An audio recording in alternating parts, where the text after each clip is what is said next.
Lakle lakle Inspector Tayay Ahan mamaktada Inspector Tayay tabiribisingbu James Saigurjamna taramnok chobagloinanai koknona khurumjari ngasi su puduna laksari Inspector Tayay chatruk ani phumanga suba tangkak ngasi gi tangkak asi aseng mathoki batogdoktagi semgut chaba waring afaba singloksin minasi phattabagi matog tamlabadi kawigino adom soidena awafamda tagani chadok chariba thoramasi maroin inkhalakliba singda uning loksing oina namagidama kudol tamjabani ngasidi ayakpa makhalama tokthagiko aiko yamun ngauna nabani ene togdoise ni ne ngaw dorse da aiko yamun ngawr di lori keno aiko yamun haijini yamun hey aiko anobuni ko direct ngasidi come on yeah come on huh yeah hey hey ha come on nangi egge tamoy do that yeah magi nangi tamoy do that yeah nangi egge magi nangi tamoy do that ngawra bani chaka bani pamja bani ngawra bani yeah but yeah come on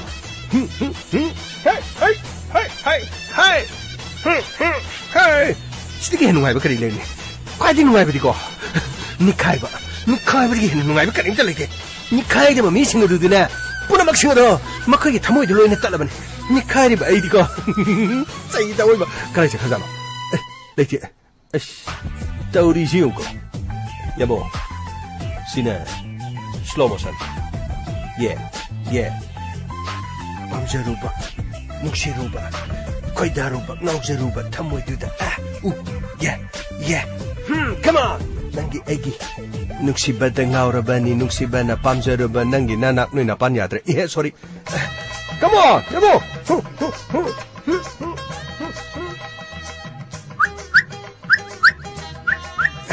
yabo se yeng babu hairadi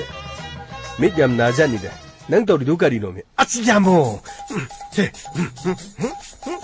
sira khoi bangal gi doni se ngasai nga yenggen yengbai wani sai tawoi ba mityon thong nare ai maktana sung nara sinadi au ba mi atai di phanayam naram ngani hai natraga ataba singni nakongdu karino I tabrabe keno torungani da asyamo adu wara di yamo siarbe yamo yeah yare da nan ngasi lai du kari point puru lai no mi nate khana do bangana do du point la lore makan dance tawri sibu kari namang da kai dorge kana urge minang bo asyamo amma ani ahmari banga taru tari ni pang yare de yamo come on stop yare stop sai tawoi ba mathaga loine sarab janiko nate kari no mi tawri lila sibu nan makai nama kari no South ki manbar kaino ma koka torga lai ngasi na karino makan mathen loin pur lai junang ngau cha tor banang bo ha nati nang bu ngau cha tor brai mi asyambo ito phagi degi mi ne sumu set khiroi ko yam seng na hairab di ekhoi gi oiba magi pharuki oina semna khram matam si dai ba hauji tori mong chi menman ta ponti nang tori si asyambo aina laksari sa tegi na tiemi thaba ma la ko matam mut khar lai ba ji sangdro nati ai khoi gi damok ta ai khoi gi proof asigi kari khana se hai no ba yamo khana bagi wadine khana bagi loiba nairo no magi chili naw no khana ri ba tonga ba isu sing asida leipak miyam da khajik tang oira ba su hai dana ai khoi no honari ba se yamo laudre ta dre ge no manga mangjani tongjani hai bi ba ni yadar to gen ash nang wari du di sai ta oi ba atab na tarati yam nuksiramani hai adatai as pura aroi bini da tage daw taro do logi lo to karino yabo khana da biya da bani ne da biya da bani leiba ka sina sugam na marai sai tharak liba ngase akoi gi mang da tari bi su ching sibu akoi na khana drabdi kana na khana doino da era atopa mi gi state ge la ga khana bauna de mi gi mai pruk ki loina sagana kar kan khoi no sik tawri sibu karino ba nati yamo ai se ai paw ma tar ga lai karino akoi pai phunu matam am da di phok cheng tha matam da ne karino sahau gi cheng si yam tharami he hujik di sahau gi cheng si su tharak tre phok thok si yam di nati 사하기 생주부 에코시데 못 기도로브라바 아데이 와브디 자하옥 생팡립시 에시아기 레박 머로이나 베남도 수염나 팡이데 अदुगा Masih खक्त नतना GI take फंगबगी वाफम क्यासु लाक्तबदि नति अदु खोइदि फंगबनि Manipur फंगलिबा black rice ना ख्वाइदगी महाउ लेबा मदि तोंगा तोंगान busing येंगनरुबद माइ मगुनसि तोंगा ले हेबेवान पुथोकपगादि बेनाम दग पुथोकलिसि दि बारि the पुथोकरब जानिदा अदे खोइ lump मफम Sid खक फंगब नति एशियागी मफम Singh the फंग आइना नान मुक्सो हाइग्रेदन मागी लेपाक लेहाव ओमम तोंगाना लेयेबो मणिपुर हारिबा सना लेपा सिद फंगिबा पोचि अतोप मफम द फंगदब यावरि अदु करि हारिमनो मफम अदु द फंगिबा पोट एदु मफम द लेबा मीने चाव हाइबनि साहाव अजु मफम सिद लेय मफम सिद फंग नति साहाव नि थिनवाइ चाबदि लेत्रेना साहाव दिसा नेबो संगोंग चिनी ग तोला सासलमनि डायबिटीज नानो होनब द ख्वाइदि मतेंग पांगले संगोम अबदि चिनी यावद्रजु साहाव गी मखल दुदगी तोंगान मखलदा चाबा थकप या बक्चांग सोइदो मोंग साहन बसु याय अस यामो लैवoi खरबा मनने साहाव गी पुवारी गी ओइबो वारी अमा खगलि बिरमेबा वारी अदुदा साहाव हाइबसे मीगा लाइगा समदरिंगी मतमदा यामना मरोइबा दुगा सेबिबा मपुना पीबा चेंग मखल अमनेना सैथारमी वारी अदुने सुमन समाय तौजाने पाखंग मने कंगला फंबान काद्रिङैदा परिटोनगा पाखंगमगा लान सोनकी लान अदुदा मिसिमिना नंगनी हाइदना मखोय अनिमक यानदुना मुंगना सानरगा अंगमदो लान ngamba saknaki hainaki यानबदुगी मतुगिना मखोय अनि मुंगना सानकी मुंगनादो नुमित केहानी रो सादा थक्तना सानरो मतुंगदा पाखंग मन ngमदुना कंगला फंबाल काखी हाइ अदुमपु पाखंग मन परिटोनबु लापना सलहनकिदि कुमनगी निंथौ ओइना पालखिबा परिटोनबु लमसांग माइकैदे लेनखि हाइ हाइरिबा परिटोन असिगी मसानुपी लाइसनाबु पाखंगदा थाजकी अदु सही खरगी मतुंगदा मबुंग परिटोना मसनुपी की कोनुंगदा लाकी अदुगा मतमदुदा पाखंगबदि कोनुंगदा लेखिरमदे मसनुपीदा खुदोल अमा ओइना सिंग मखलसि पिरमकी सिंग मखल अमना अमुबनी अदुगा अमना अंगौबनी मसनुपीना मसक मतौक संखोनबा अदुगा मनम नुंगसिबा अदुदा सिंग मखल अनि असि कमदोंग ओइरखिबनो हाइदना वारी हंजखिबजानि मतमदुदा परिटोना माकी मिंगदे सेम्बा मपु लाक्तुना सिंग अनि असिगी हौरफम तालमनि अमसुंग मदु यामना मरोइबा लोकलबा मतुंगदा अमु हना नौना संदोकना थारगा लोकपा फौ मखल अनि अदो सूरगा नाहाकिदमा खुदोल ओइना पुरकपनि हाइदना असुमना हाइके हाइ मबुंग हनखर मतुंगदा पाखंग मकोनुंगदा हलकी अदुगा महागना हलकदा अमुबा चेंग मखलदो लाइसनाना थोंगगा पिजखि हाइ मतमदुदा पाखंगना चेंगदो कदाइदगिनो कनी ममिंग कवी हाइना हंजखि मतमदुदा लाइसनाना मबुंगना पिरंबा चेंगनी ममिंग थोली हाइरमदे हाइना पाखुम पिखिबजान मतमदुदा नुमिदांगी मतमदा पाखंगना तुमथगे हाइना तौबदा फमुंगदा चंगलगी हिबदा मोन मखादा नुंगसीबा मनम अमा फाउगलकी हाइरिबा मनम अदु करिनो हाइना मोन मखादा येंगलुबदा चेंग खर लेरम थेंगनकी हाइ यामो अदु खतसु नते चेंग अदु कदाइदगिनो कनाना पुरकनो हाइना हंगदा मबुंगना पिरंबा चेंग मखल अदु अनिनी हाइना पाखुमलकी मदुदगी पाखंगबना अमुबा चेंग मखल अदुना सकहाव पोइरेतो अदुगा अंगौबा चेंग अदुबना सहाव मोन खांग हाइना ममिंग थोनखिबनेना हाइरिसिबु यामो मसिबु चुमजालाबा पोक्ति खर लेखाइबी वानी फैरेंग तुरेंग जगोई सादना नथुंदु खर टेक्ता नेक्तना नते ननिंग अतेकपुदुगा ननिंग नेना तौरिदु माइरेन थम यानी दुगा तौथोरैबा ngang वारी गाइदि असेंग वारी हादि चुमिमनिमने दो नते हौजिक मैत्र बाक्सि लेरिबा मी सिंगसे सिगुम वारी सि खंगदरमने मपा मपुगी हौरपम वारी खंगदरमनि नोजिदि मेनमान ताददना मपा मसा मरुक मपा ओजा गुरु मसा खंगददना माना मसिदैदे तौनरी सिंगसि उद्रो नोकपु नोकनिंगी खलुरबदिबा निंसिंग थोक्तर मतमदे होना मणिपुरदा चाहौ मखल अनि असि अकक्नबा लौमी खरनि यामना तांगना थारमनि अदु बाहिरिबा चेंग मखल अनि असि अदुकी मतिक मयाइ चेनखरे इचम चम मियोइना मसिबु हेक्ता चानरम जानतेदा लाइटिंगी थबक थोरम सिंगदा नत्रगा लाइदा लुकल अमा मतुंगदा मियामना अदुमक मदो अरेमबो ओइना फंगनरम जान अतै मखलगी चेंग सिंगदगी ममल तांगबसो दुम हेली मतिक मयाइसु का हेने हेले मियोइबा खुनाइना सखोलकपै मतुंगिना परिटुन चाहौ असि अमागी न्यूट्रिएंट वैल्यू असि येंगनरु मतमदा ऑक्सीडेशन की चांगसी यामना वांगी हाइदना यामना चुंबो वाफम अमा यामना वांगी लैना तिना क्यादि कोहन मंगमी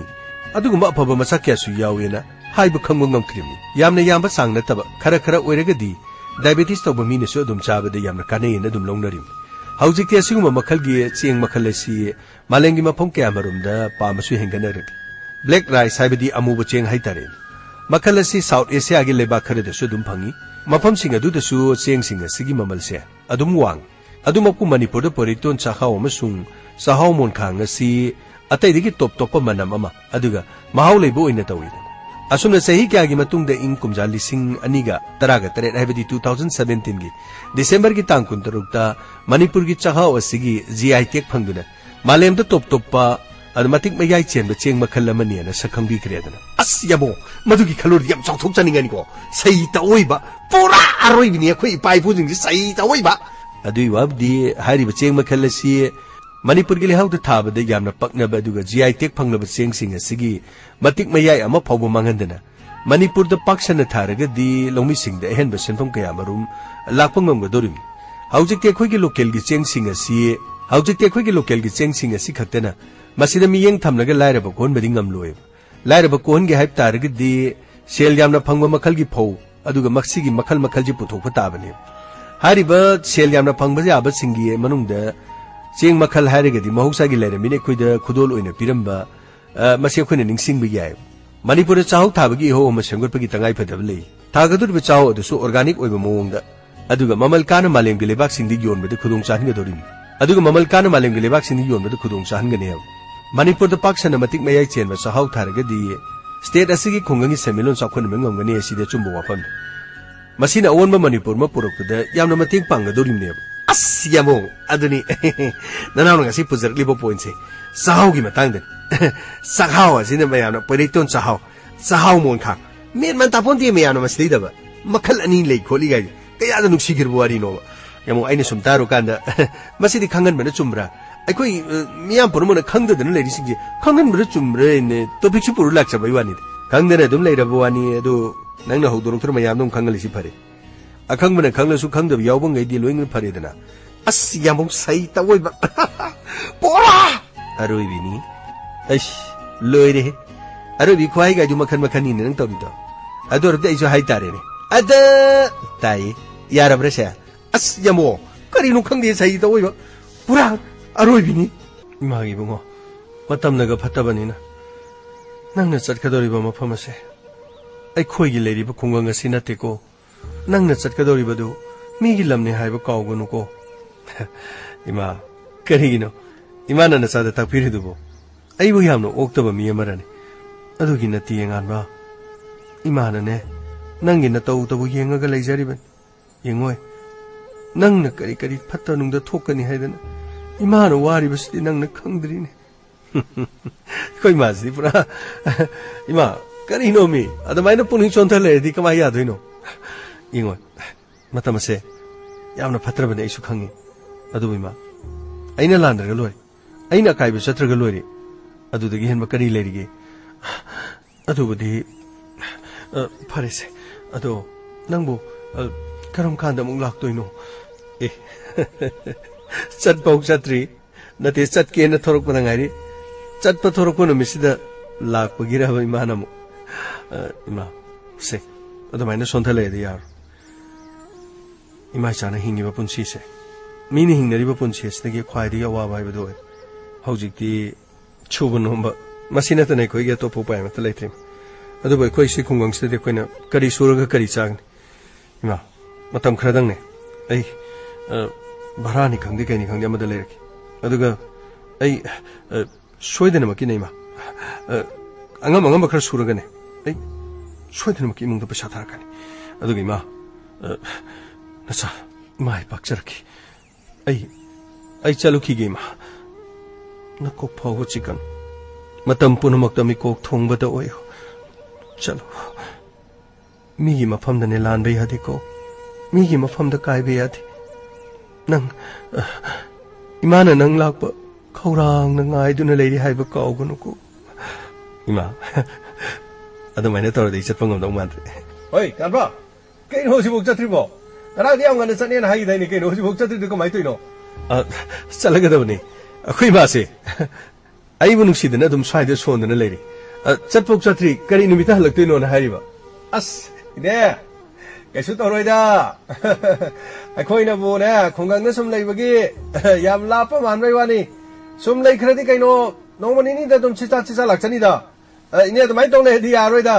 ओ राजू अइनने माना चथोखिबसिदा करि तौगदगेना सुम वाजदना तौरमनिदा इने कैसु तौरोइसे लो आइगा गारि ngaमिनरोरके आइदि गसाने चलमदना तौबनि द नंदि सिदैदा इने गम कपथदन मु तौ लेरमि सहीदा बिनाबन चपै टाइप लसे करै बेक तो पारगेस इस नुमरेदा कैनो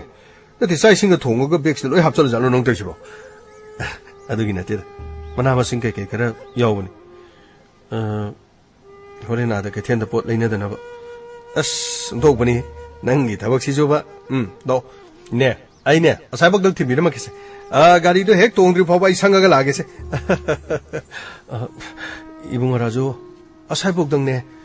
गाड़ी तोंद्रिबो फावबदं इने कैसुम तो वारुनु के दरगे नुंगाइरदोंनि सिदगिदि सेन थुंगा तालगने हेना नुंगाइबा सखर पाइदु ओरदोंनि से लो चसि लाउने इमासे मागी मतौसिदा खोंग थांदोक सिंगमदे यार रोइनी नमामना सा उनसनरे सिदि ड्रामा तौदन लेरेन नते बाबोकसु नोइनसु दुम येंगी खरा लेरदि एवार्ड सु नोइनी दुम पिसनरकनिको इनेगा नंगा बेस्ट एक्टर एक्ट्रेस तारेन यारे लाउसे कइनो दो नुमि क्यानि बलेर तोनो नंगो अइना हाइददि नुमि क्यानि लेरुनी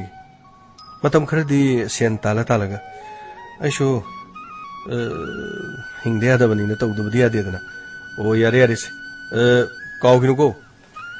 सिदगी खुंगंगदि होंग चक्रगने आई ओरकांद लोइना काउबि याम तौनबनि खुंगंग सिदे खोइ म्याम लेहौरि गाइदि काउगिदि तौरानु है अस नंगसु याय यामना लापसु नते सेन खरा थोक्तबगी सेन तालुगेना खनबै वानिद यारेस अरे गाड़ी ले गाड़ी खाम अब तो खामो वही अस यारेस खामोने नोइबो असेदा तानिक थौई करिनो ज्ञान मेन तादी नोई गाड़ी खुथौ लाक्थौ जिजुबा बरा गाइदर कमाइ तौदोरि अदुम हेंकट खिबदो रेंगुनिना ताथादबिदो ओइ थौतांग इसदि कइनो ने टोल टैक्स का लौरि मे यामसु कइनो ओजा नतिने थाउदु बिसिंग हानब्रो अस सुमि हे सही तौइबा गाड़ी दे दवाई थौदौ मदु सुमि अर मदु राइट याय से हापकेगो अस लुंगरे करिनो हेंता काजु यारोब्रो कइनो कोरक चफुमसु यावरिने नंगिसे यारे राजु मी म्याम मांगसिदा याद्रिबो यारे चलो की आयोरगा आई हायरकेको ओ सोयदन हायरो आयोरगने काउगिबदि तौनु है काइने जनी हाइजिन यारे चलो की राजो लेहोरे गाबा बाय अस मथंग हंगागा लापनि कनामत लेते पालेते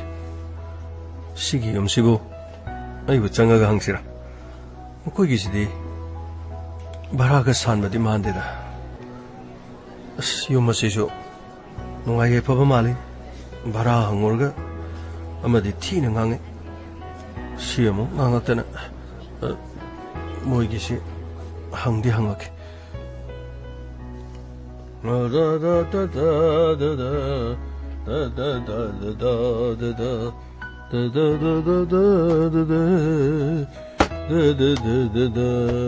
हाय तारिब्रा मामा तारिब्रा करिनो नै मसाइदि सा गिलास हम थकेने तो सुंपु पुथोरक्तेदा नमिचे आ योखरेने नंगो इबुंगो करि हाइगे करि थिरकपुनो नंगो बाबू आई भरा गुम्बा कइनो भरा दिया गाड़ी भरा याउद्रे हाइरो उन्दो पनि को हुजु मतम से खोइगी गेचे आइगी गेचे छो लोनसलगा थमदब हांगागा थमबन मसी करिगिनो मसी कुमहै नि नुक्ति कुमहै अमम ना नंग से लाकांदुदा मी म्याम लेरंगनिने योंचाक योनबियो मना मसिंग योनबियो खामेन योनबियो फदिगोम योनबियो होरे गाले संखिनि करि हाइदिनो ngasai na khoin logi fadigom pesa pion hai lak doi sunglo usu lo de nei bungo ibungo no bhara yaudre bhara pion no lai mine pamo ai gi se bhara yaudab gi nati pabung khoi gi se da rent ai leijaba ya gadra rent ka sanbra sum hangjage na pabung sandragadi sabung apiu ko sum hangjari bane gi se रेंता आइदे रेन सानबा मिदि नते का Sunday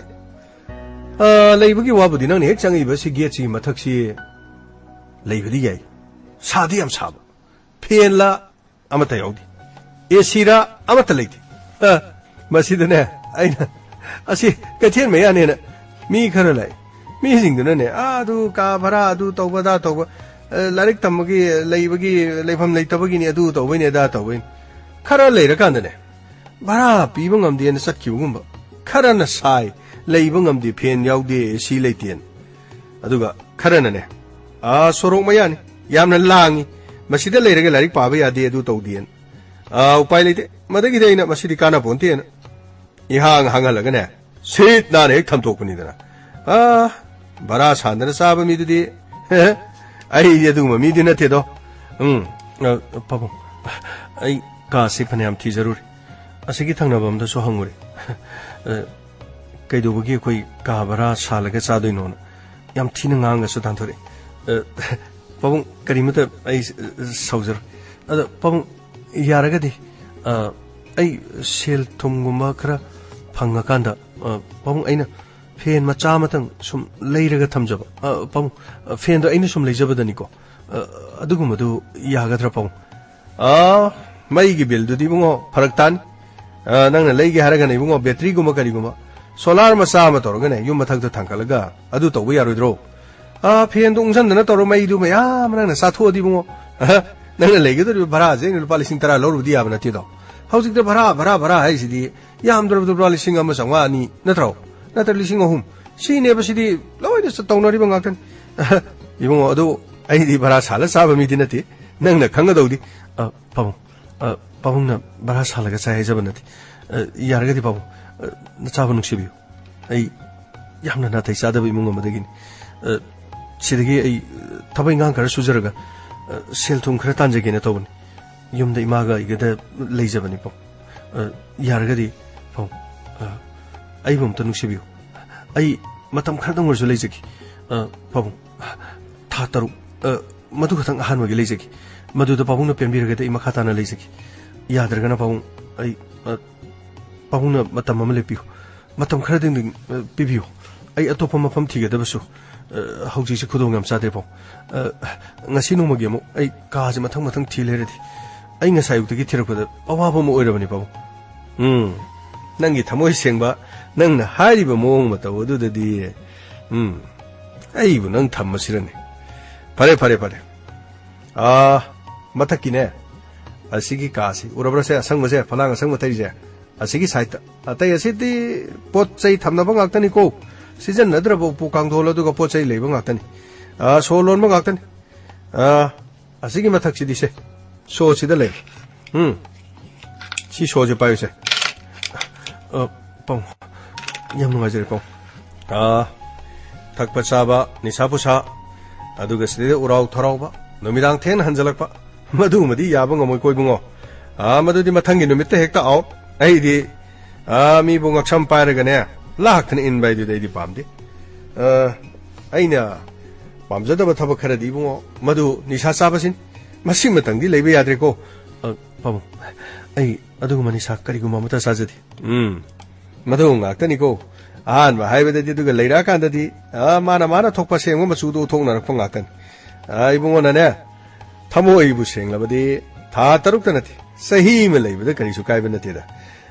हान वगिदी फरे था हुमदंग येंगबा तारे था हुम सिदने आइगी पुनिंग पेलबदी मखा ताना लेबा हाइबदुनिदना फरे येंजरो काखलो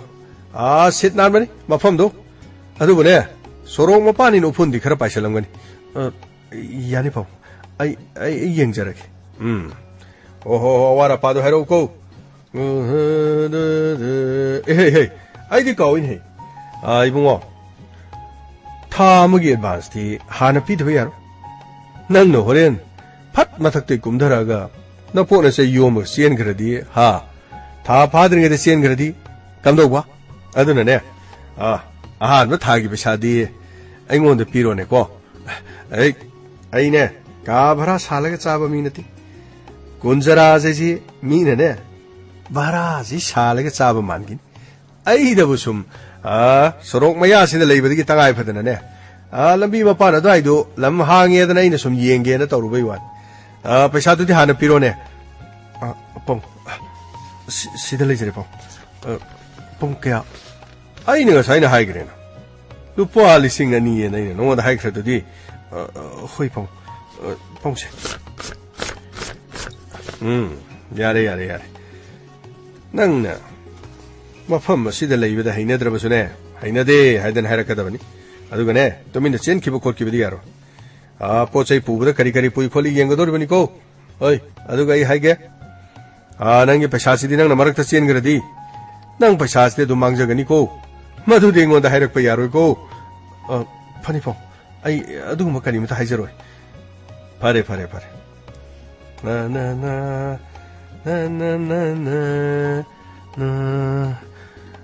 My God. Amadi usina phang. Mafam sidi kitang di saadaw di mal. Adubo. Khara leiraga pen moregi pen macha adum leiraba. Aduga solar macha adumaka. Pabo. Karino. Tauri sibu karino ba. Pabo. Kai kaidorage namgo. Pabo. Karino. Aikoge si matak si mile sibu kaigino. Nati kanano sibu karino ba. Athong maram ju khangdena paisa pamini na pabung no to sibu kaidino ba. Hai. Mi arapalam dagin. Matam khara leisage na tha hungine. Ai ge agreement ma tongna ban. Tha hum de leira sunu kaidorage. Kaidore haino. Ihang hangdana dum leira ba mafam. Asi leibita kaidorage. As ai diam nahi na de. Karino ba. Sidai yum da mi ga thammi si karigino ba. Matam phathakan si karigino. Yum da mi samai na thamna ba jibu chanari bra bo jipo. Kari tawre hai noi khoi ge mung pon ba sunati. Nati Ingkhol matai da leiba lambi gi highway gi mapan da leiba ai khoi gi lamni haiba gi wani nati yung go samna badi na te dana sumanga ma leiri leiko leiri kari no nang na du da pakali bu kari dorge as pamu yam thonam ta tando ko se kadai du no ta leiru so sidane asmaina mi ge thamdo ai pamdi yum sidane ining tamna leijege ba sida mi lei haradi yum sida nati isada apa apuna ba dongna to go doribani pamu yam thuna haisini amta salangi na batokshi aina haisini ko babu aduna ta yumdaga hanjaro jani aidine yumdaga hanjaro haisini dole kari no ne nang ngangi du bo ai khoi ga chakum pun ba sunati ma thanta magi ka asida leijabagi wani nati yamasu yamdrasu thagi lupa lising ani ni ne lising ani nati nangi thau han ma da sukana ni dana babu aina thau hanabado babung da gine lawdrasu toki aina haribasin mi amata thamgono haisini ai imungda leiruke aina tholokpadane yam thuna salhalam aduna ta yum sida leiro ko pamu ai yum da leiro haisini ai doliya tauri jimun aina silli basi mahana di khangdine kasi free da leibani ai khoi ge lemina ba sunata ba sakhum bun ba sunati nati washroom pun ba sunati tongana pulap aina loina sinna thammi bane dubu mana ngangli ba su kari no ne tawri sibo as moi masanu piur male sidi mohongamni aibu pochai si gom chen man phadoi jar papa jin kan mangam dong man as ai di mafam si sare sida leiraga thabak si howrage na tawraga kamdong ni tawrisi howju poibu atopam mafam da musar patara bra toisibo as ai di makhoi gi pabung sin ngambara na kan babu masanu pi ngambora malin tawri kamai tawni tawrisi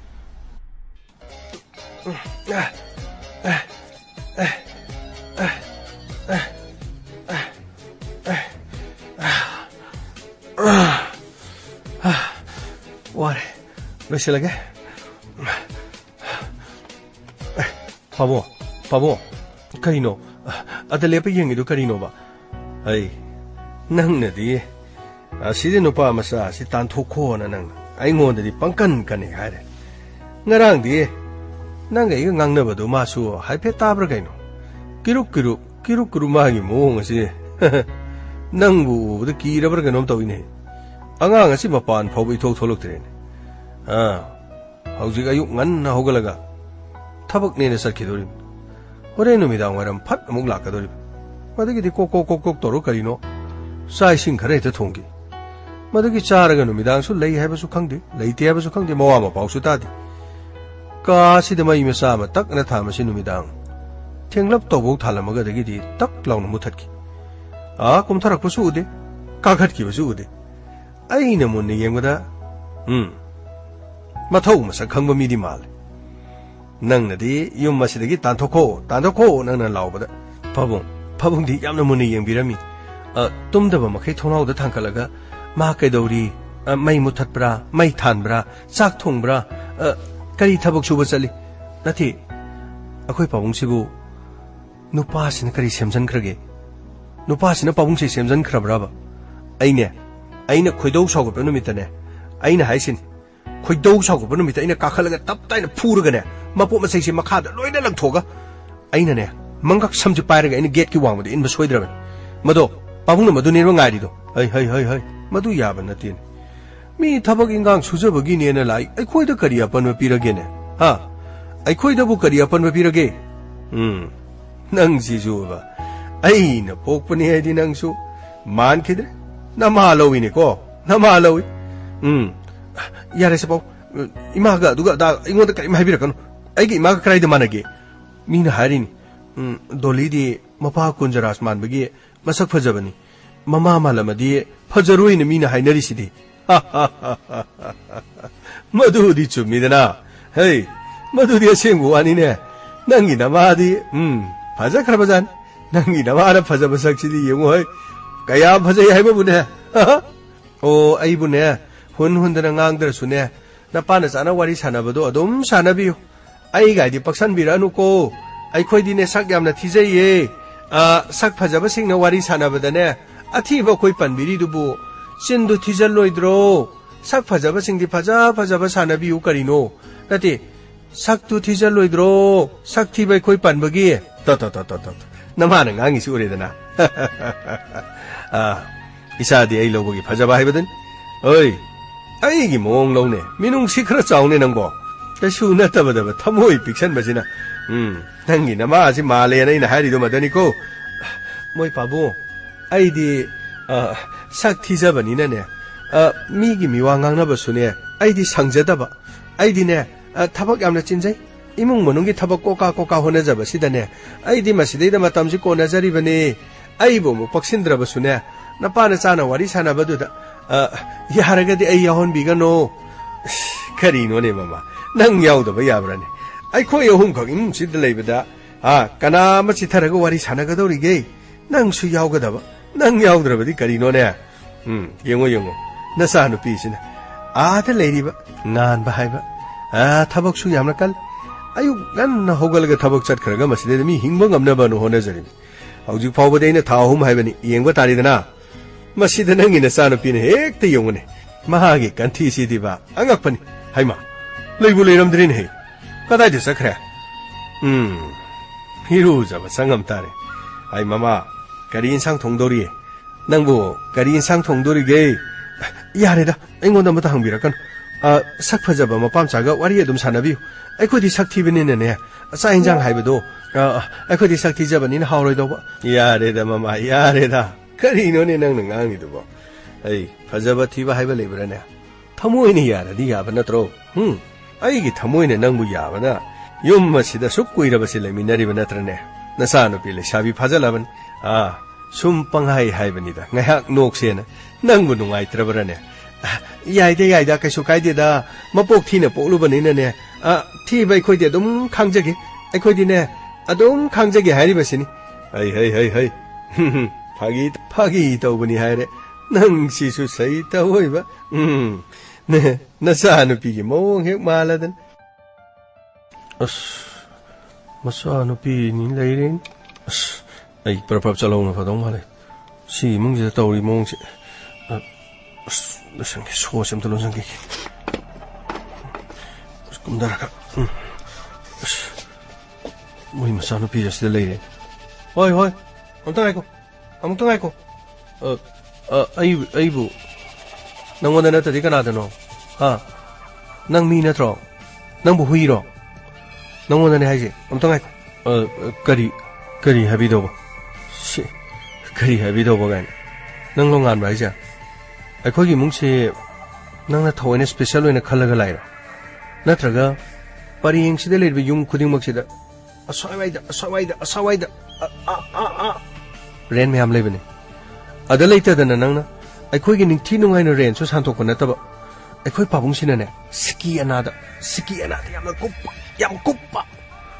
याम चानाबै वानिदा अखोइ पाबुंगसिना सिकी अनादा कुप्पा अदुगा मी मथोंग चादबसे थिबदने चाप चाना नंग फंगबै वानिदा असुक यामख्रबि yum मयामसे थिददना नंगना अखोइ युमसे खलिसे कइगिनो नचिंदु कुमुने madam आई थोइना खनबदि नत्ति सुम मथंग थिजरपद मफमसिदा आई चंगलगा हंगेना हाइफेट हंगजरुबन अदे पाबुंगसिना वाफमदु याबिरकपदगी आई लेजरखिबन तसेंना आइना मरम ओइरगा नुंगाइतबा थोकप लेरगदि आई होंदोकनब होनजगी करी होंदोकपादी करी मफमसे थादो सखिब्रो अदुगी नति होंदोकपा हाइबदि आइना तौबा आइगी मो मतौदा हाइनदबा यावरगसु आई सेमदोकसगी ओ इबुंगो सेमदोकपदने सुंगफा फररो नंगदि मपोक्सिमगिने अदुगने नखोइगुमसे इका हेन उनिंगदि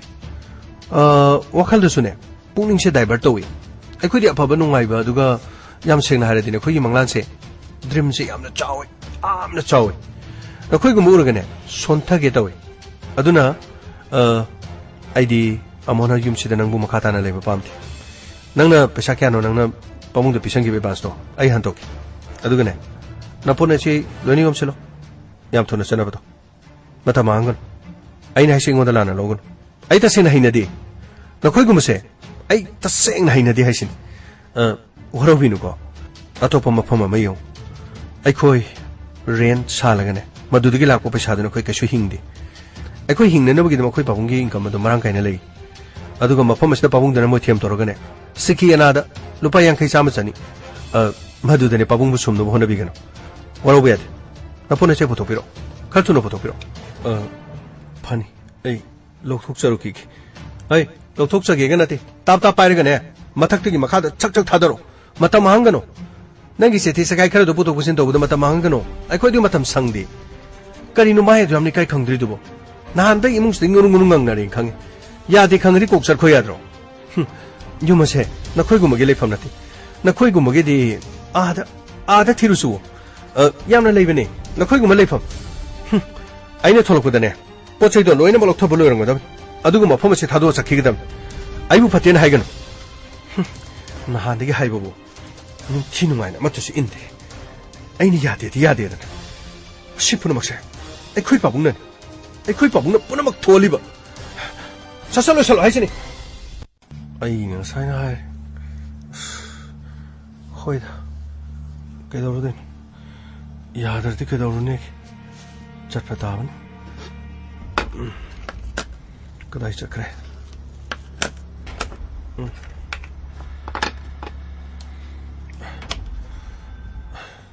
फिरोमसे ngakhtang thuplabadi phadawni se hekta yasangrake moi pabungo nasa nupi sina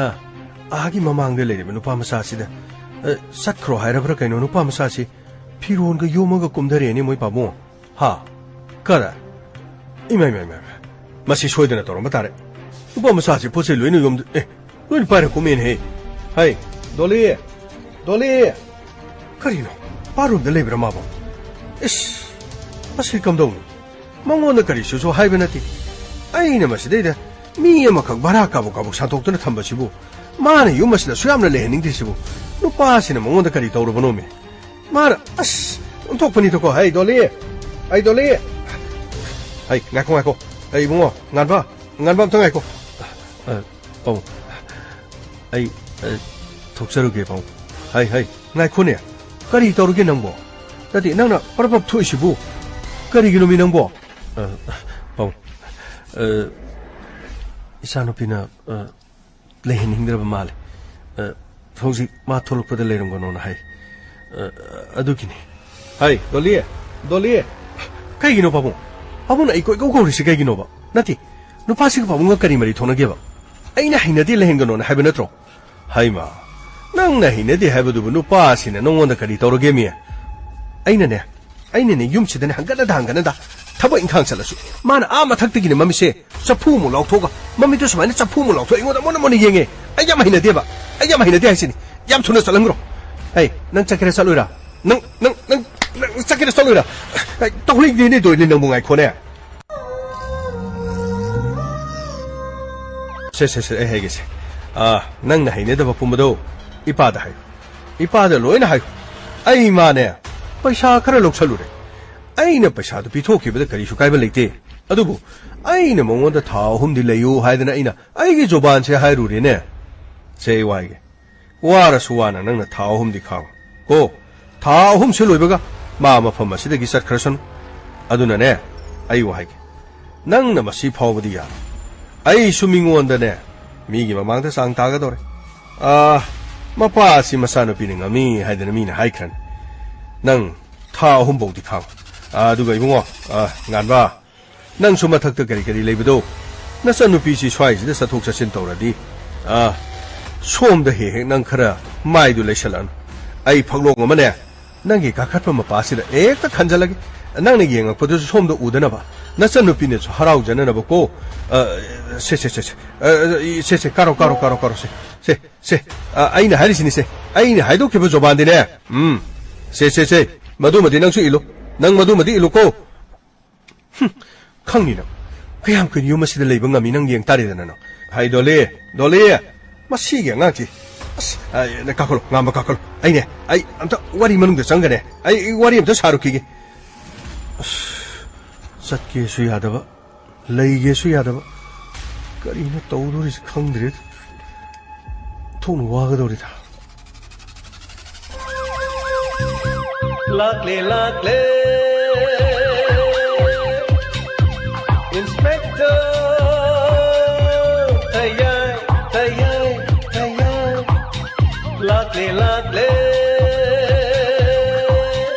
Lakle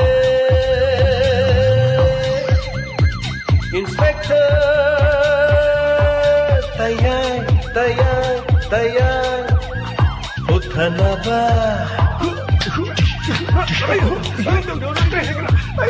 Kanbinaba. Thank you, sir.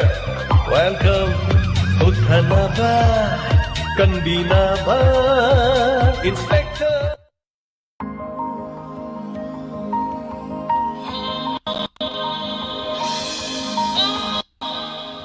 Hanana tagat seri lantok seri ba Inspector Tayay hanjan batangka YouTube ta miyoi satruk Saruyadana lebiba tagat seri Facebook ta lebi di busu mayano pibira pa feedback amani comment tak na pasage Kunjesori Devi wari sita bada yamna fasai Tayay gi wari 645 isawlen wari yamna fasai Tayay gi wari makha ngaijari na takpirapa tagat seri Ima ibemhal tagat seri taram saruya birapa Sobita Nauremba tagat seri Punsiba US tagat seri taram saruya birapa Ngangbiton Nong Thombam Susila Okram Tagachari Babung Zenta Kumar Wari Fawudi Yamna Fajay Ngasigi Inspector Tayay 646 Tagachari Taram Sarya Birapa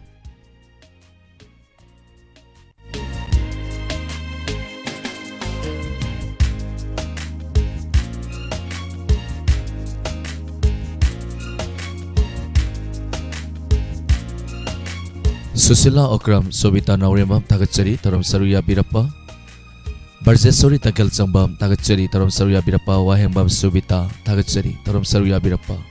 Isai Kudul Tamchari Inspector Tayay gi tangkakta Yumthang naba hairipa tangkak asida sakiba Isai he na say howe say ni Kudul Tamchari mayapuna tamin na si Sibusaliba James Haigruza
ꯑꯩꯅ ꯉꯥꯎꯖꯕꯤ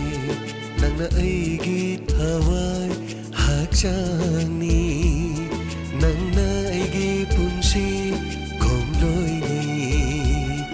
ꯅꯪꯅ ꯑꯩꯒꯤ ꯊꯋꯥꯏ ꯍꯛꯆꯥꯡꯅꯤ ꯅꯪꯅ ꯑꯩꯒꯤ ꯄꯨꯟꯁꯤ ꯈꯣꯡꯂꯣꯏꯅꯤ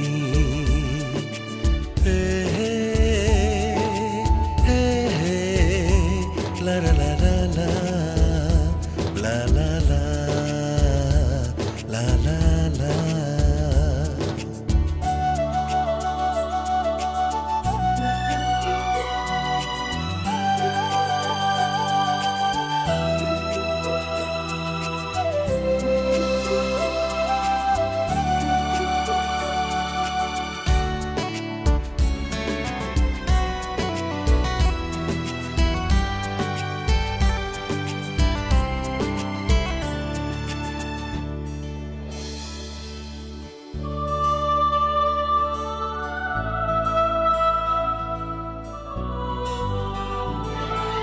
우리와 삭담시 나하기 이나타숑 레이비유ko 낭따나 아이기 타와이니 낭나 아이기 운시니 항라와티야다 파이미나시 셰클라기 분시금 아이코야니 Hanglawatiyada paiminasi Siak lagi pun sigum ay koyani Nang tanaigi pun sini Hajagit hawai si nung sirinanggi Nang tanaigi pun sini Hajagit hawai si nung sirinanggi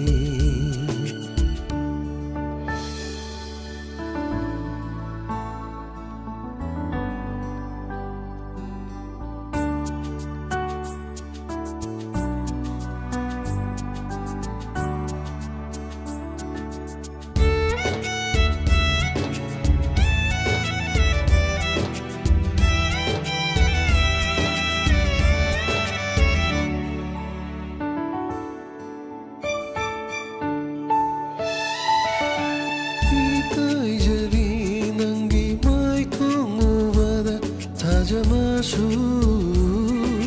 leite kana malinda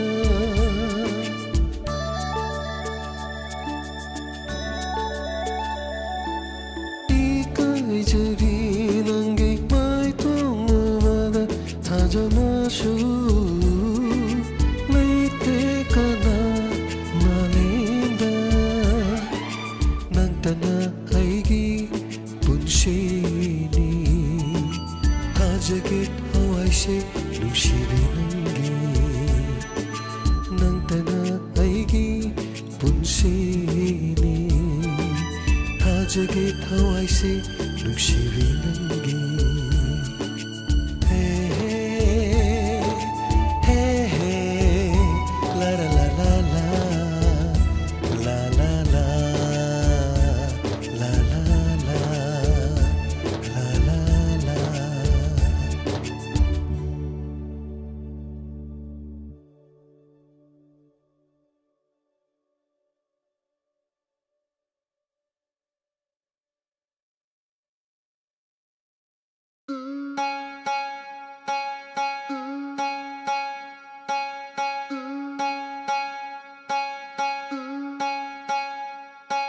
Kana leite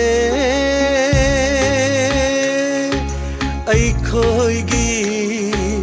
cheche natana oh cheche natana kana leite ai khoigi cheche natana Oh Chechenatana Laira Bamapo Oirubana Kanalai Jade Ai Khoi Gidi ताइबंगसीदा इच्चेनतना इच्चेनतना हो इच्चेनतना ताइबंग असे अईगीदी अमंबलंबी हो अमंबलंबी कनालैते ऐखोइगी चेचेनतना चेचेनतना हो चेचेनतना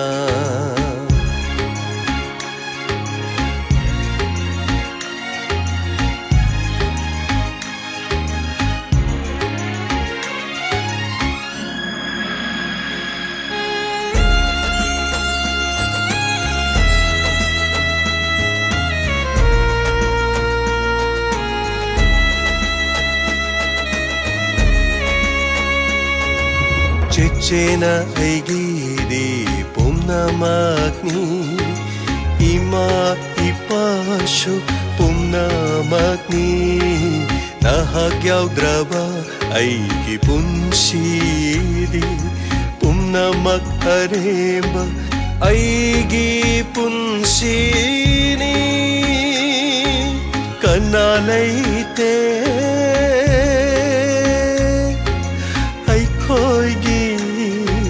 चेचेनतना चेचेनतना हो चेचेनतना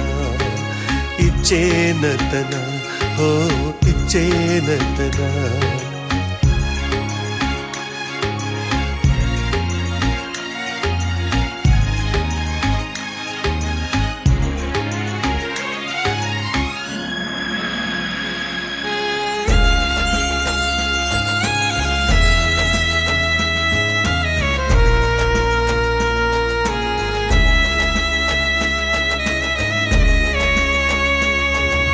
Hadokto na chat pangamlaro mapokasina lairi makai aigi mapokti loirabani cheche lairambagi aigi punshi lairambani kanalaite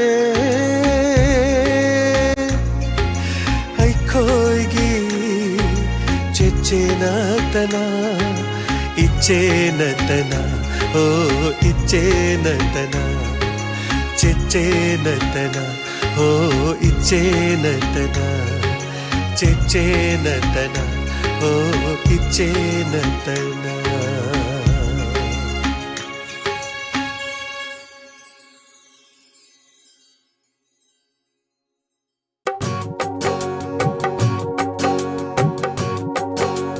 Kumja masingyam latle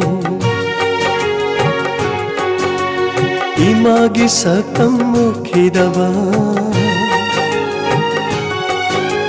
Kumja masingyam latle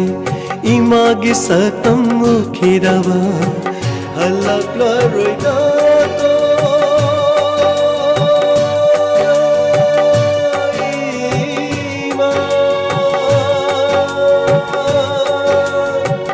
Handak mapogasigidi Kumgi kumhaila pada Imabu hekaning singlaki Kumgi kumhaila pada Imabu hekaning singlaki Miya maragsida Yawi boy kalaki uba panglaro manglanda natana uba panglaro manglanda natana manglanda natana kumja masingyam lakle imagi sakam mukhidava kumgi kumhaila pada imabu hekaning singlaki miya maraksida yauri boy khalagi miya maraksida yauri boy khalagi uba panglaro manganda natana manganda natana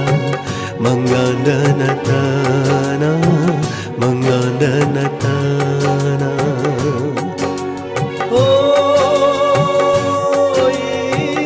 ima ima ima aigi nunshirabi aigi nunshirabi palim ima nunshibi palim ima nunshibi palim ima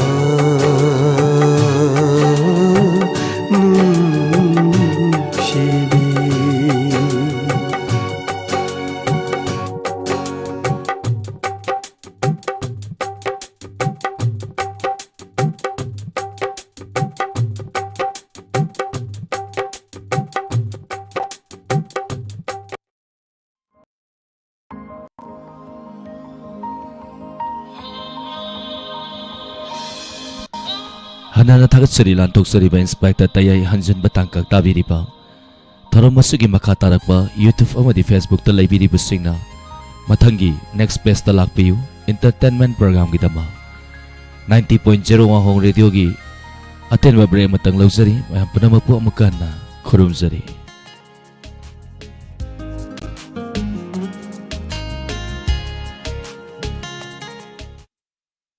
Nima Girls Hostel Route to Education Kwakaichel Thonawjam Lekai near Sisu Nistha Niketan Imphal Girls Hostel cum Coaching Institute Classes offer for 11 and 12 sciences Kwakaichel Thonawjam Lekai de leriba Nima Girls Hostel Hariba mafam asida nupi masa singi oiba Hostel amadi Coaching Institute Maruena Class 11 amadi